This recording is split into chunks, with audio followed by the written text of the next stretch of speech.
All right, how's it going, guys? We're back in the garage. We got the car torn apart. Just doing some behind the scenes things. I got the transmission out of it. I am going to switch it into the billet bell housing. So next time it's together, it's gonna have the billet bell housing on it. For that to happen, I gotta pull this subframe out and cut a whole lot out of there. So what we're gonna do real quick is put this mock-up transmission in it. It doesn't have anything in it, it's totally empty. We're going to throw it on the engine so I can disconnect this rear mount. It's only connected back there and back there. And I gotta get that loose so I can pull the subframe. So we are going to throw this in here real quick to support the engine. Drop the subframe, pull it out. I got it marked off where I think I need to cut. Cut it all out, put it back in, and then test fit the mock-up bell housing. So we'll see how that goes. As you can see, I also have the whole front end torn off of this car. When we were at the track, the air intake temps from start to finish were raising about 50 degrees. So the old intercooler, which we got right here, she's not being very efficient. It's about a 4-inch thick core. It's still pretty long. Hell, it's probably 2 feet long. But yeah, she's just not doing a stand-up job anymore. So we got this big 6-inch thick bad boy we're gonna try to shove in this. There is not a whole lot of room. So my plan is to drill all the spot welds out on this lower core support, which will get rid of this ugly stuff that you guys really haven't ever seen. And I'm gonna redo my whole weight plate. Well, weight bar is what I had, so I'm gonna cut these tabs off the traction bar. And I believe I got a template made with the bumper on, and we're gonna drop a weight plate down a lot lower, and we're gonna delete this crash bar and run thin wire to support it. So yeah, we're totally redesigning the whole front end of the car here, guys. So trying to improve it, make it go faster, make it be better. And you know, it takes a lot of time, so it's gonna be down for a little while, which sucks, but I want it right and I want it to work, so this is what it's gonna take. All right, we got the mock-up transmission in there. I got the rear motor mount bolt out. So I'm gonna start on pulling the subframe out of here. I'm about to loosen up the little nut for the steering shaft right now. I guess you guys haven't really seen the new intake manifold. Here's a pretty decent look at it. We got a Skunk 2 Ultra on here with a custom lower section, and we're running 2 injectors per hole now. Okay, well, that's one way to do that. Just left the shock and the caliper up there and took everything else loose. So sway bar's still on the subframe and the rack's still in the subframe, but everything else should be off. I've got the bolt out of the steering shaft. It doesn't really want to move, so we'll play with the pry bar with that. There is a power steering reservoir down here that's bolted to the rack, but it's attached to the power steering rack, which is in the subframe, so should be all right there. So I think I'm just prying the steering shaft open and 4 bolts away from taking this out. So I'm going to jack up the front of the car a bit more so it's easier to pull that rack out, and yeah, try to go from there. Be right back.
All right, guys, we got her out of there. So you can kind of, see where I've already been cutting on it. Right here, the round part of the bell housing slides up right here for the all-wheel drive. That's coming in the future. And then I have it marked underneath where it still needs cut out. I gotta cut about from here all the way over and then back a whole lot. So I'm gonna pull this out, probably throw it up here on the trailer. Here's that template I was talking about. We're gonna drop this off tomorrow, order some steel. We're probably gonna do 1/2-inch steel plate. 1/2-inch steel plate should be about 20 pounds per square foot. I took a 4-foot piece of string, which should be 1 square foot, laid it out on here and made a square foot, a square foot, a square foot. It comes out to about 5.5 square feet of material. So should be around 110, 115 pounds. And then if that's not enough, we can always stack ballast weight in other places to scale it out a little better. Sorry, probably can't see me that direction. So yeah, Subframe's out. I'm all dirty. I'm gonna probably cut on this a little bit and call it a day, because I got some disc golf to go play here in a little bit, so that ought to be fun. But yeah, that's about all I wanted to do today, is get this out. I did notice that 3 of the 4 subframe bolts were loose, which that's not good. And then this guy right here was loose and bent, so neat. We'll get those things addressed, and hopefully when she's back up and running again, she'll be super solid, a lot more reliable. So this, basically, I just cut these slots in here to hold it for now, but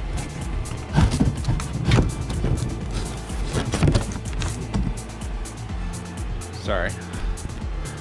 Essentially, before, the intercooler was sitting about right here to here, right in this area.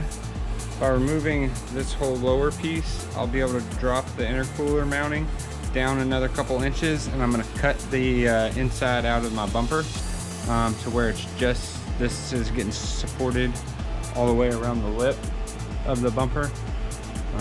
So it should give me the height that I need to run that intercooler we got over there. So yeah, while I got this out, I might pull some of this this old ABS wiring out too, because I don't need any of that anymore. I've already stripped away everything up to the connector right here, so I just got to pull this apart and rip all those extra wires out that I don't need. But yeah, other than that, she's looking all right. So big old open void in there, that's weird. So yeah, let me get to cutting. All right, we got a hole. So next step is put it back in the car and check to see if it clears. I have a feeling I'm gonna have to do this a couple times. I'm not really liking what I'm doing either. So this is what we're looking at so far. I took this piece out right here, which was right here. So I mean, this direction, it gives us a lot of room. You know, I want to say the end of the bell housing is about right here. So I may have to cut more into this to be able to slide a transfer case in and out. I probably will do that.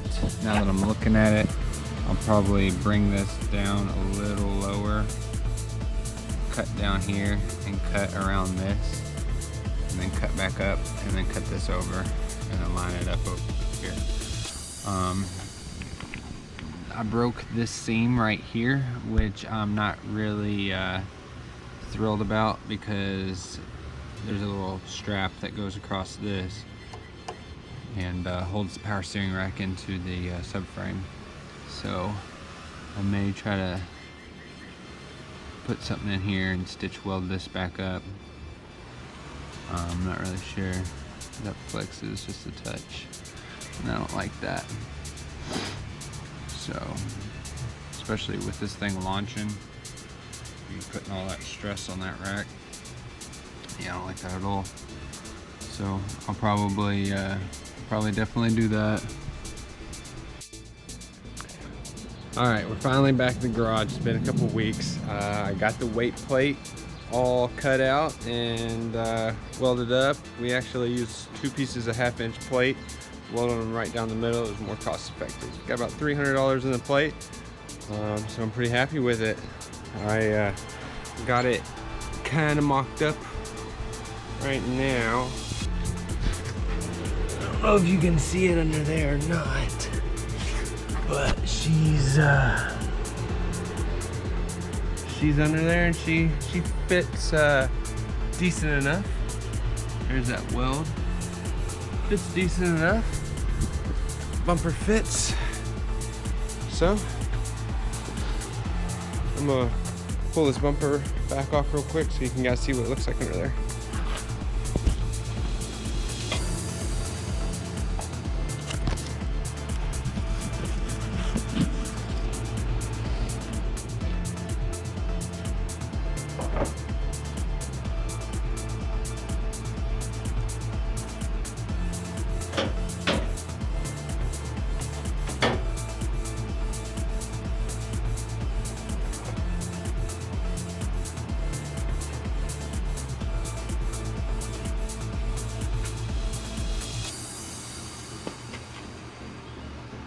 Still got to cut all this webbing out, all of this plastic all the way around here, slice a lot more of this out for the new intercooler to actually fit.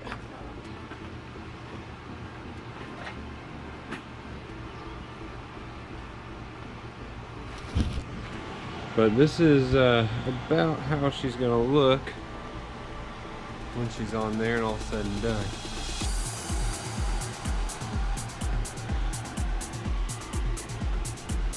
Doesn't stick out too far. I'm hoping to, once I get this all set up, cut all of these spot welds off and pull this lower support off. I may leave the front support for now to hold the headlights. I'm not entirely sure. Probably got to move this spruce solenoid. I can just make a little stand-up bracket off of the plate. We'll probably weld the plate to the traction bar.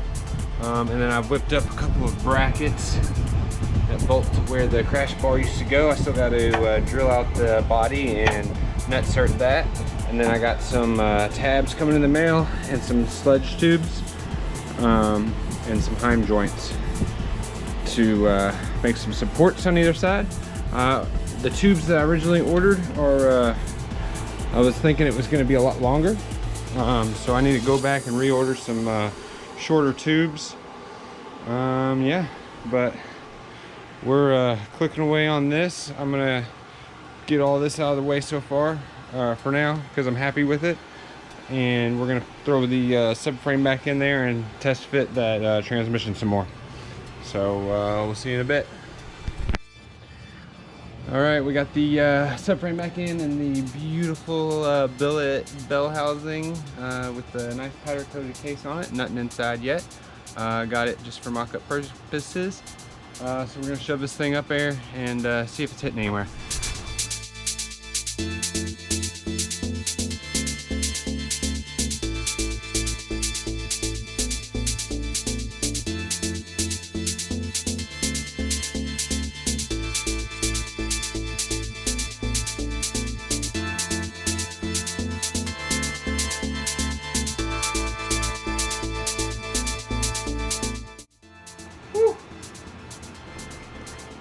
Okay, that's all right. Let's take a look at this together, shall we?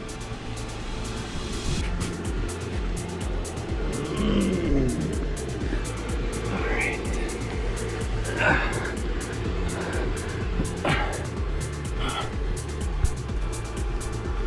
So, So,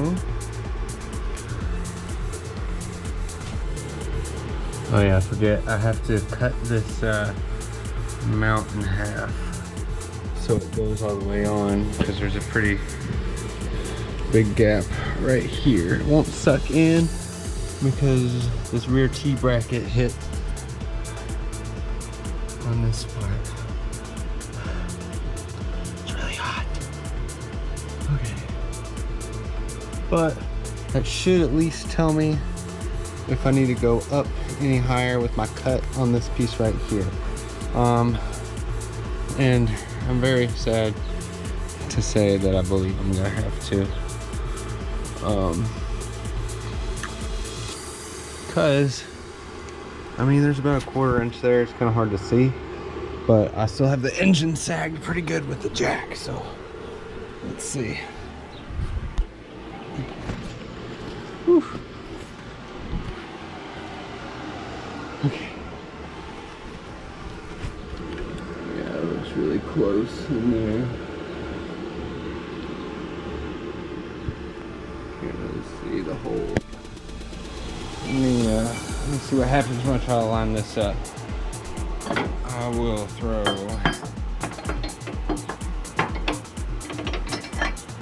this on here. Oops.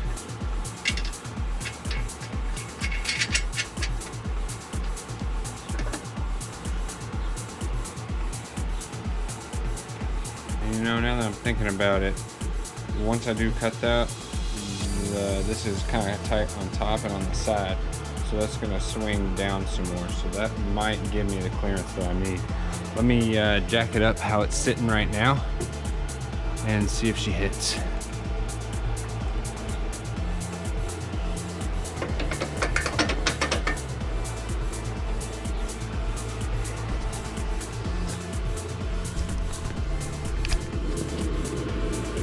They're not lined up in the rear motor mount yet.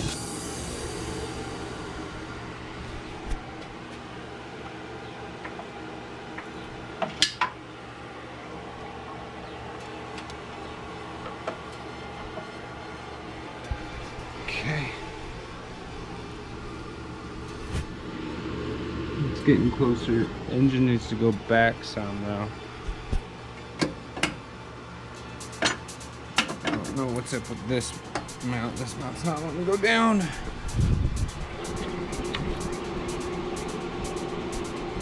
Not sure what's going on with that. Let's take a look under here.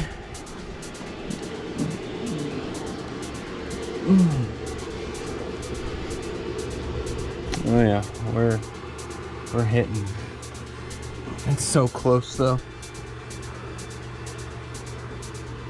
It's hitting. I see my line right here that I cut that I didn't follow through on. So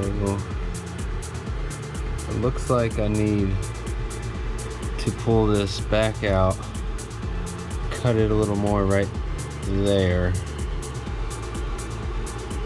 and then cut that rear T-bracket while it's out. Flatten that angle off. Alright, I think I got her all cut right here where I need to. I cut like 2 seams, so I'm going to try to throw a little bit of welds on there to reinforce it a little bit. I am not a welder, so this is not going to look good, but we're going to try with no practice, and I haven't picked this thing up in, I don't know, a year. So here we go.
It's alive!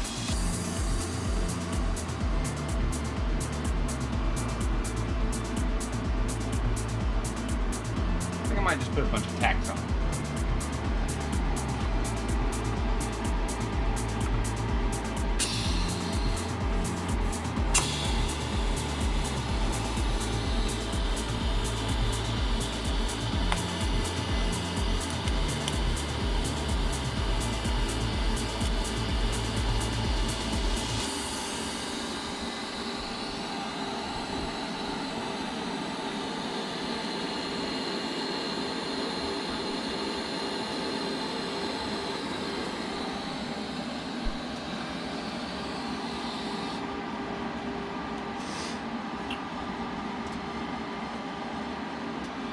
Can't rest my arm over there anymore.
Okay, it's definitely not the prettiest, if you can even see, but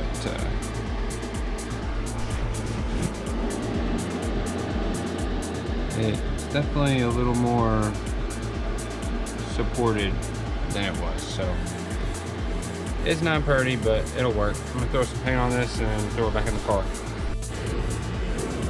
Okay, it's in, and it's pretty. I mean, I think it clears finally. It's really hard to tell, but right here, there's a gap. I still gotta cut this the rest of the way, but yeah, I think we're good. And I've got it all painted nasty. Hopefully this strap will go back on over the power steering rack. So yeah, I'm gonna call that good, and now I can take this back to work, throw the gear set in it, and actually install it. So I think we're good, one step at a time.